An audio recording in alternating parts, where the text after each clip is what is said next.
Hello friends, आप देख रहे हैं पॉइंट ऑफ व्यू और हम आज जी बात करेंगे। जैसा आप देख ही रहे कि काफी टाइम से, यानी कई घंटे हो गए, अब तो खैर आज कई दिन ऐसा था कि उसमें करतारपुर कॉरिडोर जो बना है पाकिस्तान में, और बहुत इमरान खान साहब ने बड़ा उसके ऊपर शोर मचाया कि जी हमने बहुत बड़ा काम किया, बहुत बड़ा काम किया है बल्कि।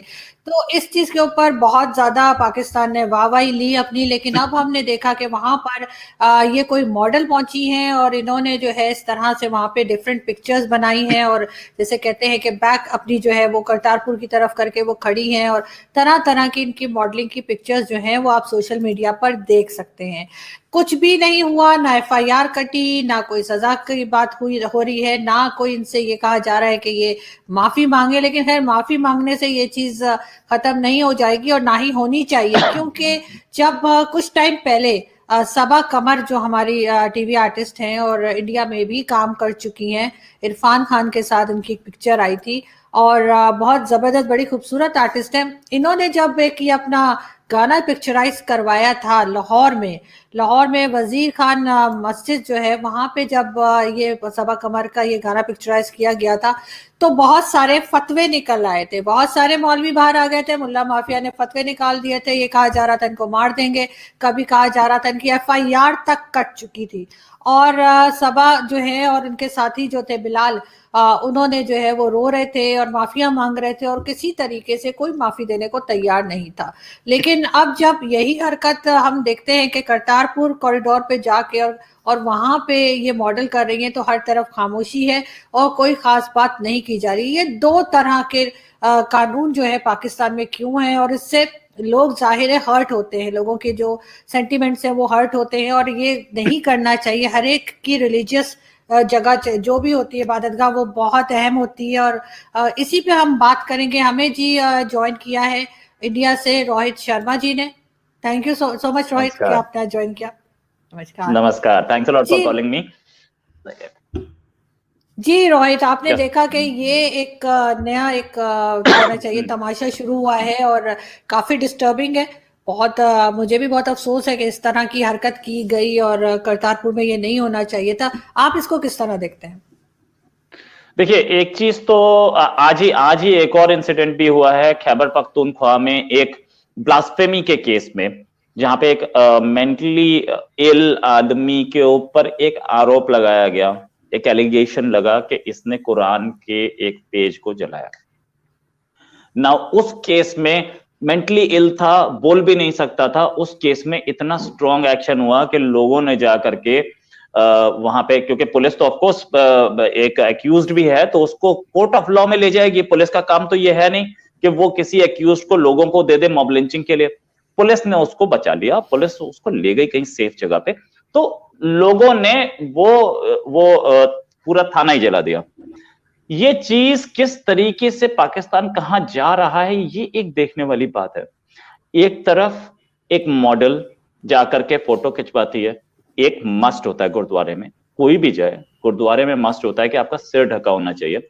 आपने सिर नहीं ढका है, आप मॉडल फोटोशूट कर रहे हैं। फोटोशूट आप कर सकते हैं, फोटोशूट अगर गुरुद्वारा आपको परमिशन देता है आप कीजिए, लेकिन आपके वो रिक्वायरमेंट्स बहुत जरूरी है, क्योंकि तो वो रिक्वायरमेंट्स पूरे नहीं हुए तो इससे ब्लास्फेमी तो बनती ही है। और ब्लास्फेमी बनती है तो किसी एक कम्युनिटी की भावनाओं को आहत भी होती है, वो एक ठेस पहुंचती है। लेकिन ये बात कहना कि हम लोग उस पर एक्शन अभी तक कोई हुआ नहीं, या पाकिस्तानी गवर्नमेंट ने इसको सीरियसली नहीं लेना, कोई एफआईआर नहीं हुई। एक एफआईआर हो सकती थी, अपॉलॉजी आई थिंक उस ग्रुप की तरफ से आई है एक, लेकिन अगर सिर्फ अपॉलॉजी से बात बनती है तो क्या जो आपका ब्लास्फेमी लॉ है उसमें भी अपॉलॉजी से बात बन जाती है? नो। अगर आप रियासत मदीना की बात करते हैं और आपके आर्मी चीफ बोलते हैं कि हमारे यहाँ सारे रिलीजन्स को रहने का राइट है, तो ये दो वो क्यों, एम्बिग्विटी क्यों है लॉ में? एम्बिग्विटी मतलब पसोपेश, मतलब आपका इतनी डिफरेंसेस क्यों है लॉ में? लॉ में एक ये क्यों है कि आप इस्लाम के खिलाफ बोलेंगे तो आपने बोला है या नहीं बोला, सामने वाले की गवाही पे आपको सजा हो जाएगी, और जहां पे आपके हाथ में कॉन्क्रीट एविडेंस है वहां एफआईआर भी नहीं होगी। तो ये इस तरीके का इस्लामाइजेशन जो पाकिस्तान में हुआ है, और ये एक बहुत सीरियस इशू है। लॉ को अपना काम करने देना चाहिए। हमने ये भी देखा कि सलमान तासीर का मर्डर हुआ स्टेटमेंट पे, कि वो कह रहे थे ये ब्लास्फेमी लॉ जो है ये गलत यूज हो रहा है। उन्होंने कोई ब्लास्फेमी को नहीं की थी, उन्होंने बोला था लॉ गलत यूज हो रहा है, तो उन्होंने लॉ के बारे में बोला था, फिर भी एक मर्डर हो गया। एंड देन वो आदमी हीरो है पाकिस्तान के लिए, सलमान तासीर भी हीरो है, राइट।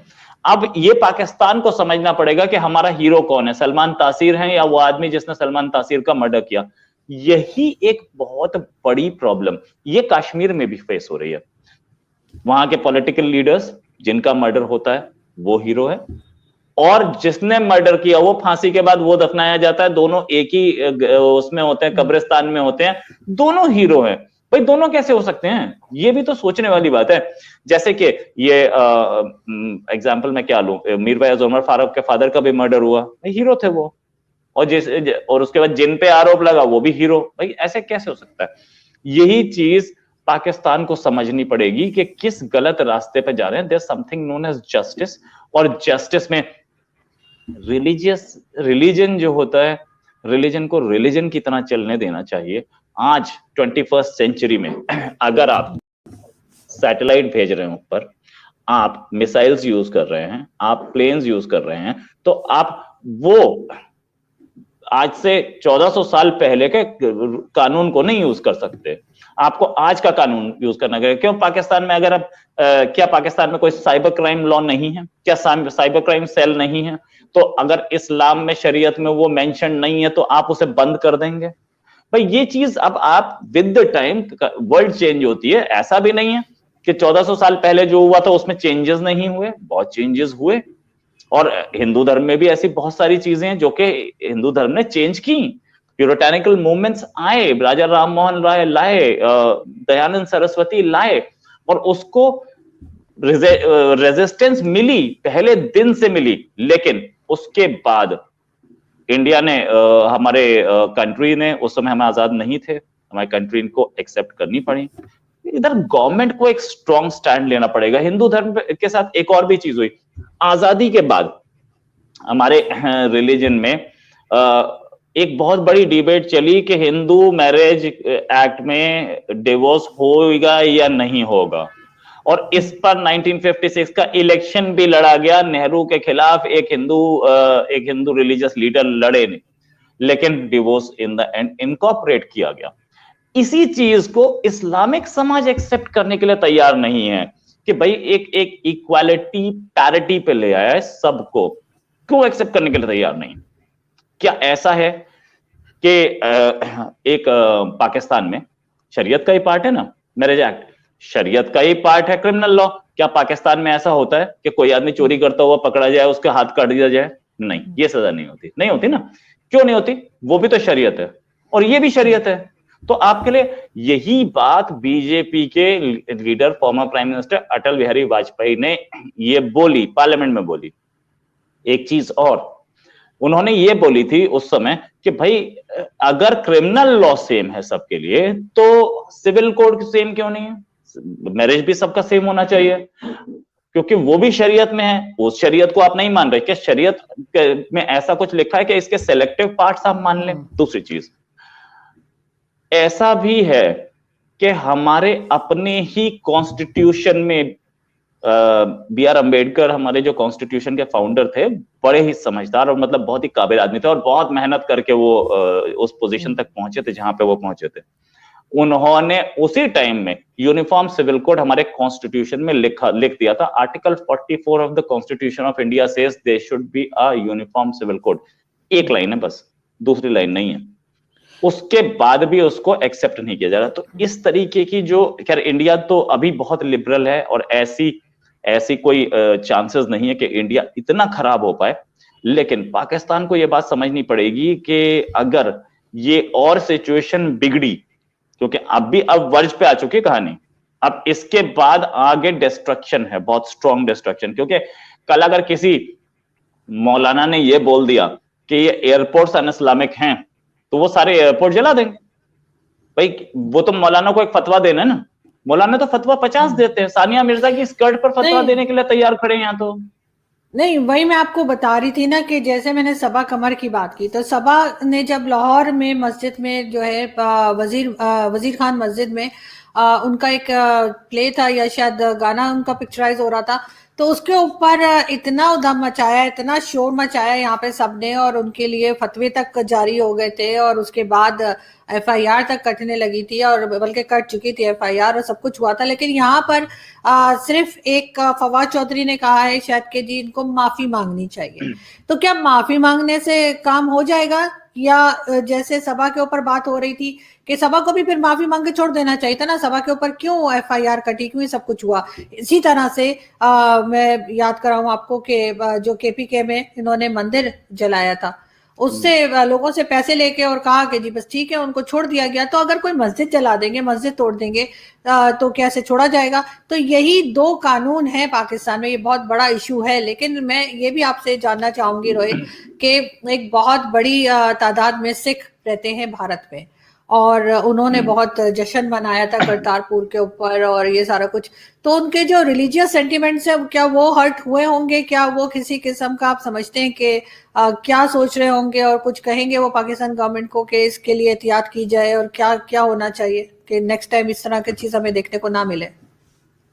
100% सारे सिक्स के सेंटिमेंट हुए होंगे। दूसरी चीज के पाकिस्तान जो है वो खालिस्तान टेंडेंसीज जो बढ़ा रहा है, खालिस्तान के जो सपोर्ट कर खालिस्तान मूवमेंट को जो सपोर्ट कर रहा है, उसको इन सारी चीजों से बड़ा सेटबैक लगता है, क्योंकि सिखों को समझ में आता है कि मामला क्या है और कौन आदमी गड़बड़ कर रहा है। इससे पहले एक और गुरुद्वारे पे, ननकाना साहब पे या दूसरे गुरुद्वारे पे जाकर के पत्थरबाजी की और उसके ऊपर गुलाम मुस्तफा लिख दिया गया। तो पाकिस्तान चाहता कुछ है लेकिन उसकी गवर्नमेंट कुछ और कर रही है। अब दूसरी बात यह कि एक कंट्री है जिसमें आपने बाकी सारे लोगों को, मतलब एक पर्टिकुलर कम्युनिटी को, पंजाबी सुन्नीज को अपीज करने के लिए अब बाकी सारी कम्युनिटीज को नाराज कर रहे हैं। तो ऐसे अगर आप इतने दुश्मन रखेंगे, सिंधीज को भी नाराज करेंगे, बलूचीज को भी नाराज करेंगे, हिंदूज को भी